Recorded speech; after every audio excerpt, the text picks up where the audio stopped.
Hello everyone, हम example number 5 में आ गए हैं। एक बार पढ़ लेते हैं। The shadow of a tower standing on a level ground is found to be 40 metre longer when the sun's altitude is 30 degree then when it is 60 degree. Find the length of a tower. हमने मान लिया ये एक tower है हमारा, ठीक है। और जब उस पर ऐसे सन की शेडो पड़ रही है 30 डिग्री पे, तो ये ऐसा कुछ एंगल बना रहा है, ठीक है। और जब उस पर 60 डिग्री पे तो कुछ और बनाएगा। तो मैं एक लाइन खींच लेता हूँ आपके लिए। आपको पहले बता, यहाँ पे लाइन खींच ली, ठीक है हमने एक। अब हमको पता कैसे चलेगा कौन सा 60 डिग्री है, कौन सा 30 डिग्री है ना। उसके लिए मैं आपको एक ट्रिक बताता हूँ। जो जितना लाइन के पास होगा, 90 डिग्री के पास होगा, वो उतना बड़ा एंगल होगा, ठीक है। क्यों होगा मैं आपको बताता हूँ एक और तरीका। ये हमने लाइन खींची है। अब देखो, जिसको जितना मैं पास लाऊंगा ये एंगल बड़ा होता रहेगा, 90 बनने की कोशिश करेगा। और जितना दूर ले जाऊंगा ये 90 से छोटा होने की कोशिश करेगा। अगर हम कहीं पे भी इसको लगा रहे हैं और अगर दो एंगल बन रहे हैं, ठीक है, तो जो दूर होगा वो हमारा एंगल से 30 होगा। एक मिनट, जो दूर होगा वो एंगल 30 होगा और जो पास होगा वो एंगल 60 हो जाएगा, ठीक है।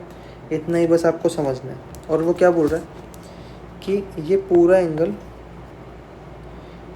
इससे ज़्यादा है। अगर मैं इसको लेट कर लो x कह रहा हूँ, तो ये पूरा क्या होगा 40 + x हो जाएगा। ये लाइन कह रही है ना आपको, found to be 40 metre longer when the sun altitude is 30 degree. तो ये इसका मतलब ये है, अगर ये x है पूरा, तो ये कितना ज़्यादा है। अगर ये x है तो ये 40 ज़्यादा है। हमारी फिगर तो बन गई है। नाम रख लेते हैं A, B, C और D, ठीक है। इसको हम हाइट है तो इसको h मान लेते हैं। अब आगे क्या करना है, हमें फाइंड क्या करना है, h फाइंड करना है। h कैसे फाइंड करेंगे मैं आपको वो बताता हूँ।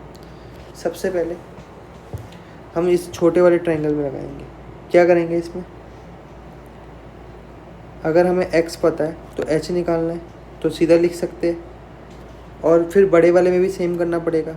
यहाँ से पूरा ये निकलेगा नीचे का और ये निकाल लेंगे। तो करते हैं। सबसे पहले हम बड़ा ट्रायंगल ले रहे हैं। इन ट्रायंगल ABC क्या हो सकता है, इसमें हमारा जो 10 30 है वो इक्वल हो जाएगा h/40 + x के, परपेंडिकुलर अपॉन बेस। परपेंडिकुलर ये हो गया, बेस ये पूरा हो गया, ठीक है। वैल्यू लिख सकते हैं 10 30 मतलब 1/√3। ये हो गया h/40 + x। इट मीन हमारा 40 + x = √3h और x की वैल्यू आ गई √3h - 40, ठीक है। इसके बाद हम दूसरे ट्रायंगल में कौन सा करते हैं, छोटे वाले में चेक करते हैं। इन ट्रायंगल क्या करेंगे, इसको BDC ले लेते।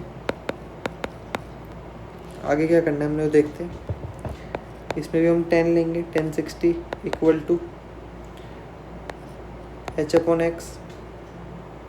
h क्या है, परपेंडिकुलर। ये क्या है, बेस। इसका बेस सिर्फ इतना ही होगा, ठीक है। आगे करते हैं।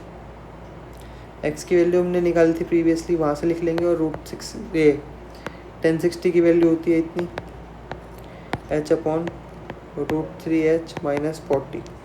क्या इतना समझ आ गया। ये तो बेसिक था, हमने सिर्फ अभी तक वैल्यू पुट करी है। आगे करते हैं। ये हो जाएगा √3 ब्रैकेट √3h - 40 = h। आगे इंटू कर लेंगे 3h - 40 √3 = h, ओके। अब हमको यहाँ से क्या करना है, h को एक साइड कर लेंगे। ये हो जाएगा 40 √3, ये हो जाएगा 2h = 40 √3। 2 से कटा 20 पे, तो h की वैल्यू हमारी क्या आ गई 20 √3।